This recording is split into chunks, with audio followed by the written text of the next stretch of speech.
Sheikh Hasina did not want to resign as Bangladesh Prime Minister. She wanted security forces to intensify the crackdown on nationwide protests. But security bosses said the protests cannot be contained by force.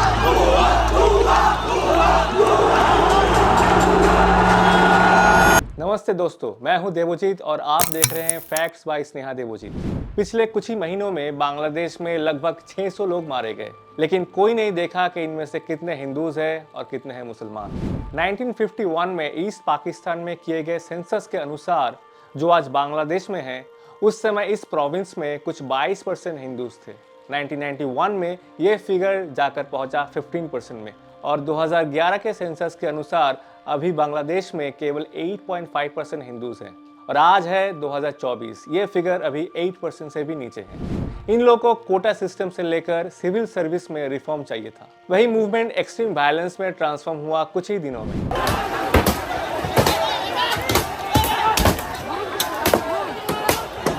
Prime minister Sheikh Hasina देश छोड़कर भागी। Then came her last-minute escape in a military aircraft from Bangladesh.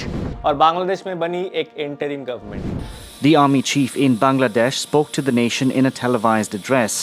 General Waqar Uz Zaman announced an interim government would be formed while confirming reports Sheikh Hasina had resigned. फिर लोग शिकार हुए extreme flood situation के, जिसमें बांग्लादेश के 64 में से 11 province impacted हुए। Vulnerable populations such as Rohingya refugees, women and girls face pronounced safety and security threats. लेकिन इससे हिंदू मुस्लिम का क्या लेना देना? लेकिन हम लोग का टॉपिक क्या है? क्या बांग्लादेश में हिंदू सेफ है? देश के बंटवारे से पहले Hindus form the significant proportions of the population of Bengal, लेकिन ईस्ट पाकिस्तान होने के बाद अधिकतर हिंदू फैमिलीज माइग्रेट हो गए वेस्ट बंगाल के कैलकाटा में। ऐसा ही और एक बार हुआ 1971 के सिविल वॉर के टाइम पर। 1971 में बनी कॉन्स्टिट्यूशन में बांग्लादेश को एक सेक्युलर स्टेट घोषित किया गया, जो फिर 1988 में बदलकर बांग्लादेश को एक इस्लामिक स्टेट बनाया गया। आर्टिकल 41 में यह भी मेंशन था कि बाकी रिलीजियंस के लोगों को पूरी आज़ादी दी जाएगी अपने अपने धर्म और बिलीफ्स को प्रैक्टिस एंड प्रमोट करने की। इसमें यह भी मेंशन था कि कोई इंडिविजुअल को फोर्स नहीं किया जाएगा to practise any other religion as per the penal code 295, 296, 297 and 298। लेकिन इसके बावजूद बहुत सारे ऐसे केसेस भी आए जहां हिंदूज ने डाले डिस्क्रिमिनेशन और डायरेक्ट परसिक्यूशन का इल्जाम। 1990 में बाबरी मस्जिद कंट्रोवर्सी को लेकर बांग्लादेश के चिटागोंग और ढाका में स्थित कुछ मंदिरों में आग लगाया गया।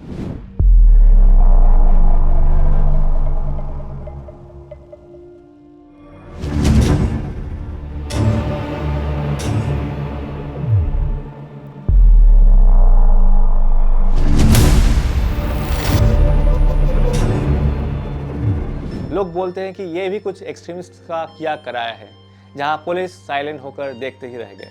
मोहम्मद यूनुस, जो कि बांग्लादेश इंटरिम गवर्नमेंट के इंचार्ज हैं, इनका कहना है कि हिंदूज के ऊपर टॉर्चर का जो इशू है वो रिलीजन से ज़्यादा पॉलिटिकल इन नेचर है। ये तो है कि कुछ cases for sure politically motivated है, लेकिन ये भी देखना होगा कि सच में बांग्लादेश में बसे हिंदू सेफ रहे, थोड़ा बहुत सेक्युलरिज्म बनी रहे। आखिर बांग्लादेश और इंडिया दोनों ही कॉमन मेंबर्स है सर्क, कॉमनवेल्थ और बीमस्टेक के। दोनों देशों के बीच कल्चरल टाइज काफ़ी स्ट्रांग है, जैसे कि वेस्ट बंगाल और त्रिपुरा।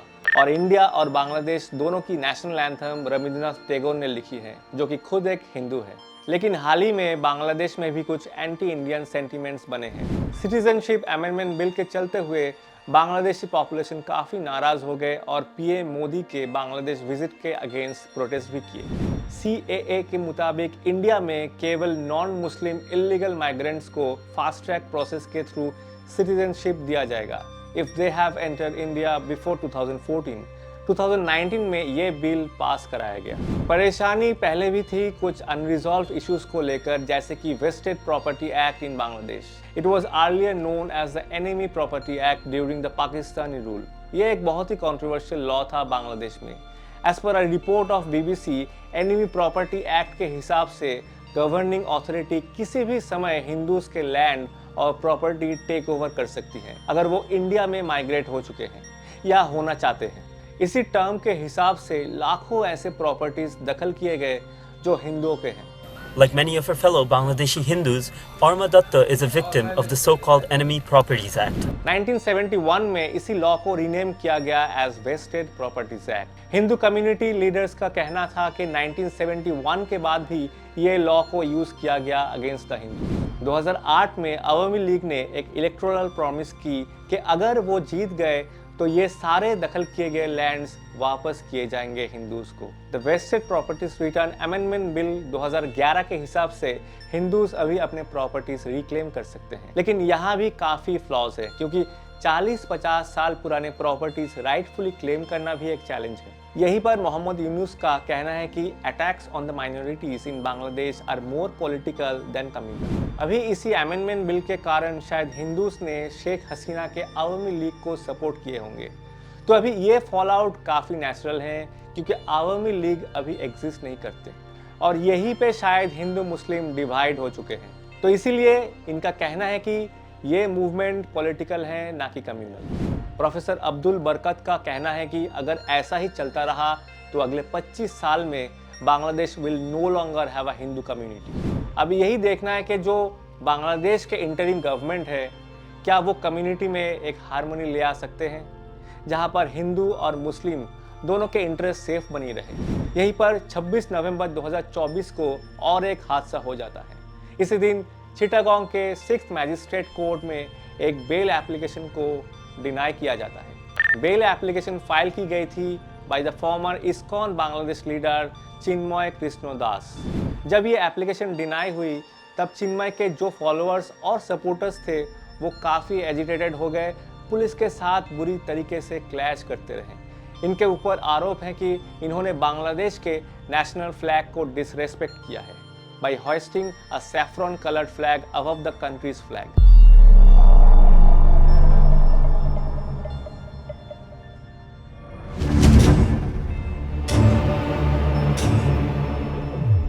ये हॉइस्टिंग हो रही थी चिटागोंग के सनातन जागरण मंच के ऊपर।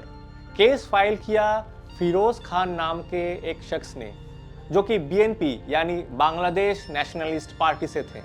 बीएनपी ने बाद में इन्हीं को पार्टी से बाहर कर दिया क्योंकि इनके पास कोई ठोस सबूत नहीं था। चिन्मय जो कि सनातन जागरण मंच के एक एक्टिव मेंबर हैं, उन्हें इस्कॉन से बाहर किया गया था इस साल के जुलाई में on the charges of anti disciplinary activities. और यहीं पर बांग्लादेश गवर्नमेंट ने एक फैसला सुनाया कि अभी इस्कॉन को बैन कर देना चाहिए। तो ये फैसला बहुत सारे लोगों को थोड़ा एंटी सेक्युलर भी लगा। रिपोर्ट के अनुसार एक लॉयर जो गवर्नमेंट की तरफ से केस फाइल किए हैं वो आते हैं कोर्ट में और based on a newspaper report वो कहते हैं कि ISKCON is a radical fundamental organisation, इसीलिए कोर्ट से दरखास्त है कि वो इस्कॉन को पूरी बांग्लादेश में बैन करे। वैसे ही इंडियन गवर्नमेंट ने एक स्टेटमेंट जारी की अबाउट दिस इंसिडेंट। 26 नवंबर को मिनिस्ट्री ऑफ एक्सटर्नल अफेयर्स ने चिन्मय दास के अरेस्ट और डिनायल ऑफ बेल का किया भारी निंदा, लेकिन आज भी चिन्मय दास को बेल नहीं दिया गया। पहले भी बहुत सारे ऐसे इंसिडेंट्स घटे हैं जहां हिंदूज के ऊपर या माइनॉरिटीज़ के ऊपर हमला हो चुका है। The Bangladesh Hindu Buddhist Christian unity council BHBCUC, a prominent Hindu minority group in Bangladesh, इनका कहना है कि 5 अगस्त के बाद मतलब शेख हसीना गवर्नमेंट की जाने के बाद काफ़ी अटैक्स हो रहे थे माइनॉरिटीज़ के ऊपर।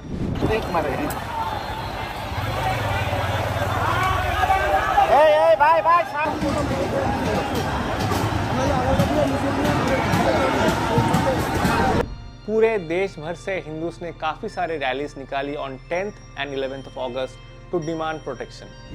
हम आशा करते हैं कि आगे जाके बांग्लादेश में कम्युनल हार्मनी और मजबूत होगी, दोनों देशों में रिलेशंस में सुधार आएगी। अगर आपको ये वीडियो अच्छा लगा हो तो please do support us by subscribing to our channel. जय हिंद।